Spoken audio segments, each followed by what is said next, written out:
હવે બધાય છે ને તમને કયા વાહનમાં બેસવું ગમે ને એ કહેવાનું, સમજી ગયા? સરસ. ભવ્યાંશ, કેમાં બેસવું ગમે? ટ્રેનમાં.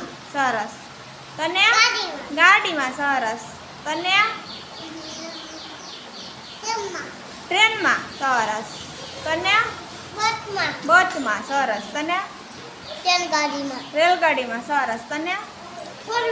સરસ. બુલેટમાં. સરસ. તને? બુલેટમાં. સરસ. તને? ગાડીમાં. સરસ. બસમાં. સરસ. તને?